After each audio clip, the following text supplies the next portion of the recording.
Hello dear Geminis and welcome to your horoscope for October 2021. My name is Justina and I use Western Astrology Tropical Zodiac, and these predictions are most accurate for the rising sign, so welcome. Now October is a pretty interesting month. We've got 4 planets finally turning direct. So you might experience increased stimulation, and it's also a great time for putting any of your ideas, any of your thoughts into action.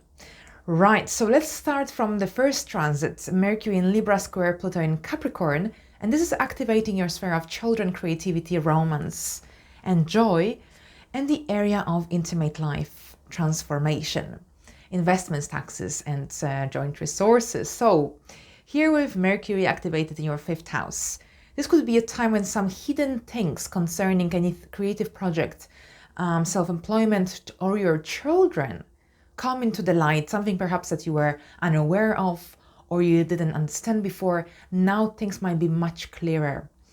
At the same time, it's important to keep an open mind at this time because you might become obsessed with something, with some thoughts, with some ideas. Now, it's a really great time for dealing with the deep matters. So something deep concerning creativity, concerning a romantic side of your life or your children here again. But with Pluto activated in your sphere of transformation, Pluto feels comfortable here. The house that is ruled by Scorpio. Pluto is the modern ruler of Scorpio. So this is a time when your ideas might be challenged. Perhaps some ideas concerning joint resources, joint finances, something to do with your intimate life, or perhaps something to do with any investments that you may have. This is a time for dealing with deep matters as well, for deep and profound issues, so to speak. You might also go through an internal transformation, let go of some habits or behavioral patterns that no longer make any sense, because basically squares are times that stimulate change. So you might be stimulated to change something in the sphere of your life that is no longer working here by activation of Pluto in your 8th house. Now on the 6th of the month, we've got the new moon in Libra, yet again activating your sphere of creativity, children, romance. So this sphere will be activated and triggered throughout the whole of the month. So it's that's pretty much the main focus of your month, is the area of creativity, romance, children, and transformation. Now, this new moon is a time of something new connected to your creative side of life, romantic side of life, your children, joy, fun, spontaneity. But we've got Mars in a very close proximity to this new moon. Mars is a planet connected to drive, energy, courage, motivation. So you might have this inner urge to initiate something new. Something new concerning your creativity, so some creative projects, start a new job, something to do with self-employment or freelancing, perhaps something, there could be some new beginnings concerning your children as well, or there could be a new romantic partner in your life, or you might seek more romance in your life if this hasn't been experienced in the last weeks or months. Now, at the same time, we also have Pluto turning direct during this new moon. So when a planet turns direct, this is usually a time when a time of action, stimulation. So perhaps here again, transformation comes into focus, or perhaps a rebirth of your intimate relationship. On the 9th and on the 17th, we've got both Saturn and Jupiter turning direct in your sphere of life direction, faraway travel, life philosophy. So here with Saturn on the 10th, Saturn is connected to discipline, structure, responsibility.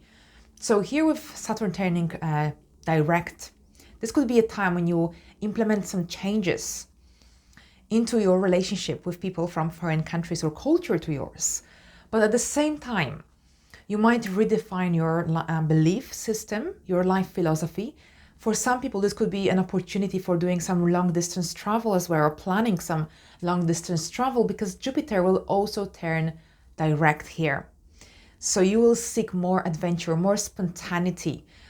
There will be a greater urge for expanding your horizons, So pretty interesting time. And on the 17th, we've got the Sun in Libra squaring Pluto in Capricorn. So this could be a day when you might experience power struggles with someone. This could be a young person or your child or the romantic partner in your life. So generally with this squares stimulate change. So perhaps your patience might be tested as well. You might implement some changes here in this area of your life because perhaps something isn't working anymore. And in order to move forward, progress in your life, you will have to make some adjustments. So again, creative side of life, children, romance as well comes into focus. So the romantic partner. These are the highlights of this aspect. At the same time, with Pluto activated in the 8th house, here again, you might your ambitions will be stimulated and your desire for power. And on the 19th of the month, we've got Mercury turning direct in Libra, and this is again in your sphere of children, creativity, and romance. So if you experienced any challenges or miscommunication with others, especially with young people, with children, with your romantic partner, now you will be able to take a deep breath and perhaps even implement some changes as a result of any misunderstandings that occurred in the first 3 weeks of October.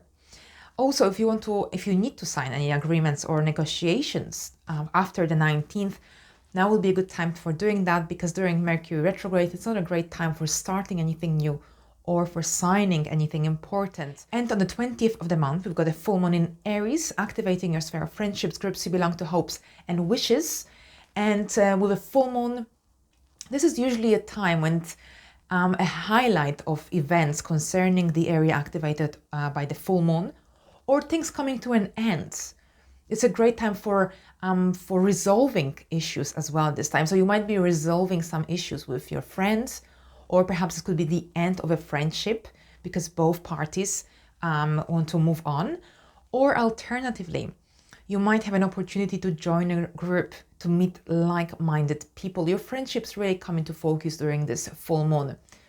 But at the same time, you might be dealing with long-term projects, long-term plans. The dispositor of this full moon, Mars, will be afflicted by Pluto in Capricorn. So here with Mars, your ambitions will be increased. You really want to get ahead in your life, move forward, especially if you have felt stuck over the last few months. However, you might find that someone or something is standing in your way. And you might have to overcome some challenges or issues at this time to move forward, because you really want to move ahead here with Mars. And with Pluto activated in your 8th house of transformation, intimate life, you are really stimulated. You really feel more productive and effective at this time. On the 26th, we've got Venus in Sagittarius squaring Neptune in Pisces.